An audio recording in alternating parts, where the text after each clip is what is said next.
धनंजय मुंडे यांचा आणि संतोष देशमुख यांच्या हत्येचा संबंध काय आणि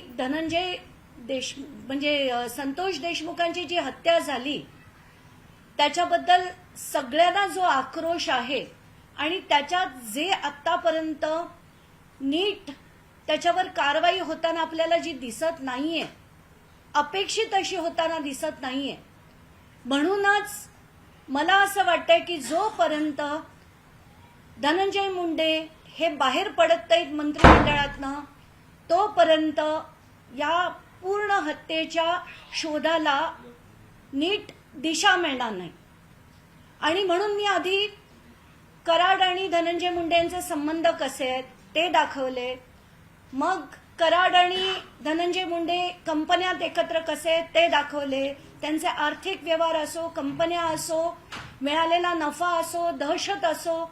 मग ऑफिस ऑफ प्रॉफिटमध्ये मी दाखवलं की एका राज्यमंत्र्याला राज्याच्या कंपनीकडनं थेट नफा मिळतोय, बॅलन्स शीटवर धनंजय मुंडेंची सही देखील आहे, तरीही काही झालं नाही.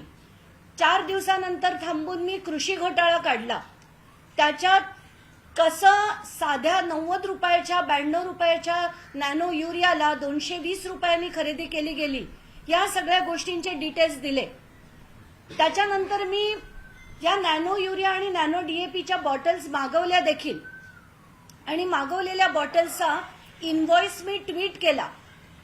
तर एक त्याचा जर आपण क्रम बघितला तर 4 तारखेला मी ती प्रेस कॉन्फरन्स घेतली, 5 तारखेला मी या बॉटल्स मागवल्या आणि त्याच्यानंतर 7 तारखेला या कंपनीकडनं बंदी घालण्यात आली. असं सांगण्यात आलंय की कुठल्याही ऑनलाईन कंपन्या इफ्कोचे प्रोडक्ट्स विकू शकत नाही. आणि धनंजय मुंडे यांचे पीए कोण जोशी म्हणून आहेत, त्यांनी धडाधड सगळ्या माध्यमांना पाठवून दिलं की इफ्कोचे प्रोडक्ट्स विकता येत नाहीत, असा मेसेज त्यांनी पाठवला. आणि त्यानंतर मी सगळ्या माध्यमांना विनंती केली, त्याच्यापैकी मला वाटतं एका चॅनलनी तर अगदी डिटेल त्याचा अभ्यास करून दाखवलं की सगळेच्या सगळे ऑनलाईन जेवढ्या वेबसाईट्स आहेत सगळे, मग ॲग्रीबॅग्रीच नाही, ॲग्रोस्टार, किसान, बिघाट, अनेक अशा वेबसाईट आहेत ज्याच्यावर इफ्कोची प्रोडक्ट सर्रास विकली जातात.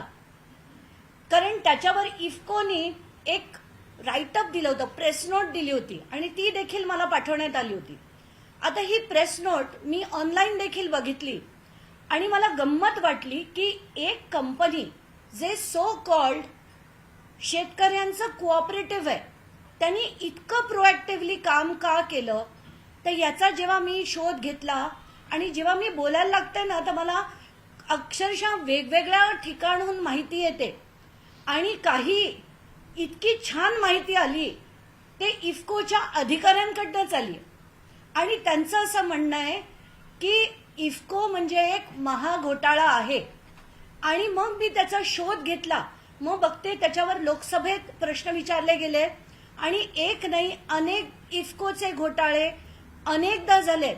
आणि मी आता जेवढ्या तुम्हाला एक्झिबिट्स दिल्यात त्याच्यात सीबीआयचा एक FIR देखील आहे आणि तो FIR आणि इतर लोकसभेतले विचारलेले प्रश्न ते देखील मी लावलेत, राज्यसभेत विचारलेले प्रश्न देखील लावलेत आणि किती मोठ्या प्रमाणावर भ्रष्टाचार इफ्कोमध्ये होतो याचे सगळेच्या सगळे डिटेल्स दिलेत. म्हणजे ती फार्मर कोऑपरेटिव्ह नावासाठी आहेत, पण तिथले अधिकारी काय काय करतात, अगदी तिथले मेन CEO पासून लोक कसे कसे भ्रष्टाचार करतात त्याचे सगळेच्या सगळे डिटेल्स मी तुम्हाला एक्झिबिट्समध्ये दिलेत. त्यानंतर धनंजय मुंडे यांनी तर एक भन्नाटच काय काय त्यांनी क्लॅरिफिकेशन दिलं पुन्हा एकदा. आणि मला त्याच्यावर आता खरंच बोलून काही फायदा नाहीये. मला एवढंच सांगायचंय की माझ्याकडे येणाऱ्या नॅनो युरियाच्या आणि नॅनो डीएपीच्या बॉटल्स परत मागवल्या गेल्या. आता हा विषय आपण इथे संपूया.